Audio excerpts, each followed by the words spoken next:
नमस्कार साथियों। पिछले 3 अक्टूबर को लखीमपुर खीरी में किसानों को एक मंत्री के बेटे द्वारा अपनी जीप के पहियों के नीचे कुचल देने का काम किया गया था, जिसमें 5 किसान दिवंगत हो गए, कई लोग गंभीर रूप से घायल हो गए। किसान कह रहे थे कि यह जानबूझकर किसानों के ऊपर हमला किया गया है, किसानों को कुचलने की कोशिश है। हम लोग भी कह रहे थे, लेकिन भारतीय जनता पार्टी के लोग और उनके मंत्री अजय मिश्रा टेनी कह रहे थे कि किसानों के बीच कुछ सम्मिलित अराजक तत्व थे, जिन्होंने मंत्री पुत्र अजय मिश्रा टेनी के लड़के आशीष मिश्रा के ऊपर हमला किया और गाड़ियां अनियंत्रित हो गई और किसान गाड़ियों के नीचे आ गए। एसआईटी ने 13 दिसंबर को, माफ कीजिएगा मैं आपको बता देना चाहता हूं, यह वह एसआईटी है जिसे सुप्रीम कोर्ट के निर्देश के बाद उत्तर प्रदेश सरकार ने गठित किया। सुप्रीम कोर्ट ने कहा था कि एसआईटी की निगरानी किसी अदर स्टेट के, जो यूपी के न हो, अदर स्टेट के हाई कोर्ट के रिटायर्ड जस्टिस करेंगे, और जो इसमें 3 आईपीएस अधिकारी रखे जाएंगे वो यूपी कैडर के जरूर हों, लेकिन उनका डोमिसाइल यूपी न हो। तो जो ये निगरानी इस एसआईटी की कर रहे हैं, हरियाणा पंजाब के जस्टिस हैं, रिटायर्ड जस्टिस हैं, और जो 3 आईपीएस रखे गए हैं उसमें एक आईपीएस महाराष्ट्र के हैं, एक आईपीएस डोमिसाइल हैदराबाद है और एक आईपीएस का डोमिसाइल पंजाब है। जब सुप्रीम कोर्ट के निर्देश पर एसआईटी का गठन हुआ, एसआईटी ने जांच किया तो एसआईटी ये पाई कि जो किसानों को रौदा गया है कार के नीचे, इसमें साजिशन इस घटना को अंजाम दिया गया है, पूर्व नियोजित तरीके से किसानों के ऊपर हमला किया गया है।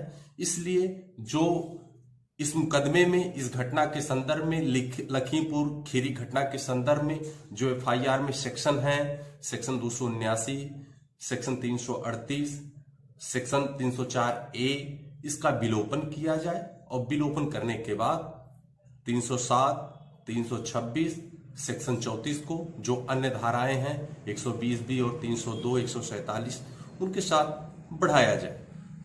एसआईटी द्वारा मुख्य दंडाधिकारी खीरी के न्यायालय में जो आवेदन प्रस्तुत किया गया, उससे स्पष्ट होता है कि किसानों के ऊपर सुनियोजित ढंग से हमला किया गया था। मैं 25 सितंबर की आपको बात बताना चाहता हूं कि 25 सितंबर को अजय मिश्रा टेनी ने एक अपनी सभा में कहा था, किसानों को धमकाते हुए कि आप संभल जाओ, सुधर जाओ, नहीं तो हमको 2 मिनट लगेगा, मेरा इतिहास आप लोग नहीं जानते, मेरे अतीत को आप नहीं जानते, मैं सिर्फ मंत्री और सांसद नहीं हूं। और जिस दिन एक घटना घटी उस दिन किसानों को ठेंगा भी दिखाने का काम किया गया था उन्हीं लोगों द्वारा। और जो मंत्री ये कह रहे थे किसानों को कि 2 मिनट में ठीक कर दूंगा, उसी मंत्री के बातों को उनके लड़के ने 3 अक्टूबर को एग्जीक्यूट कर दिया। जो उत्तर प्रदेश पुलिस, जो सरकार द्वारा प्रारंभिक जांच के लिए गठित की गई थी एसआईटी, उसको लगातार सुप्रीम कोर्ट ने अपनी हर एक हियरिंग में फटकार लगाई, सरकार को फटकार लगाई कि हम आपकी जांच से संतुष्ट नहीं हैं, इसलिए एक नई एसआईटी का गठन होना चाहिए। आज जो नई एसआईटी का गठन हुआ, उस एसआईटी ने 71 दिनों के बाद ये माना है कि जो लखीमपुर खीरी में जो हमला हुआ किसानों के ऊपर, सुनियोजित तरीके से हुआ, जिसमें 5 लोगों ने अपनी जान गंवाई और कईयों ने घायल हो गए।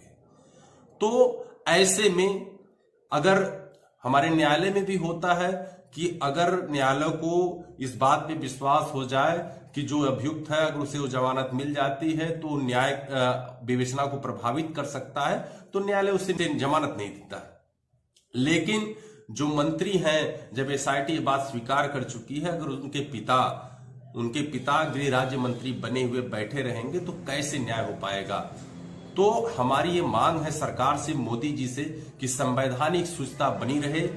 अगर आने वाली पीढ़ी में अगर मंत्रियों के ऊपर आरोप लग जाते हैं, कोई स्कैंडल के आरोप लग जाता है, भ्रष्टाचार का आरोप लग जाता है, किसी घटना में सम्मिलित होने का आरोप लग जाता है, तो मंत्रियों ने आज तक इस्तीफा देते चले आए हैं।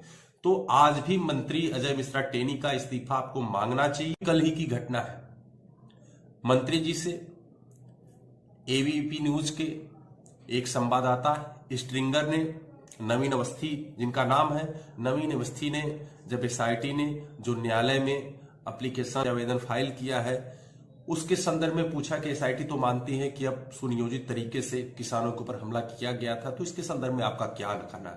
तो मंत्री जी का गुस्सा सातवें आसमान चढ़ गया। वो पत्रकारों को गाली देने लगे, पत्रकार के ऊपर झपट्टा मार के कैमरा छीनने की उनकी कोशिश किए। ये दर्शाता है कि कहीं न कहीं मंत्री जी की इसमें इसका पूरे जो घटनाक्रम हुआ है कहीं न कहीं कोई संलिप्तता है। तो मंत्री जी के संलिप्तता की भी जांच होनी चाहिए कि मंत्री जी की क्या संलिप्तता हो सकती है और किसके कहने पर किसने इसका योजना बनाई, क्यों इतनी बड़ी घटना घटी। लेकिन मोदी जी ये तभी संभव हो पाएगा आप संवैधानिक शुचिता का परिचय दें और तत्काल अजय मिश्रा टेनी का इस्तीफा लें। माननीय प्रधानमंत्री मोदी जी, पूरा देश आपसे मांग कर रहा है, पूरे देश का किसान आपसे मांग कर रहा है, किसानों को न्याय दिलाइए, लोकतांत्रिक व्यवस्था में लोगों की आस्था बनी रहे। इसलिए अजय मिश्रा टेनी को बर्खास्त कीजिए और उनकी जो किसानों का नरसंहार हुआ है इस प्रकरण में गिरफ्तारी सुनिश्चित हो। ऐसा तभी संभव है जब तक अजय मिश्रा टेनी को बर्खास्त नहीं किया जाएगा, तब तक किसानों को न्याय मिल पाना संभव नहीं।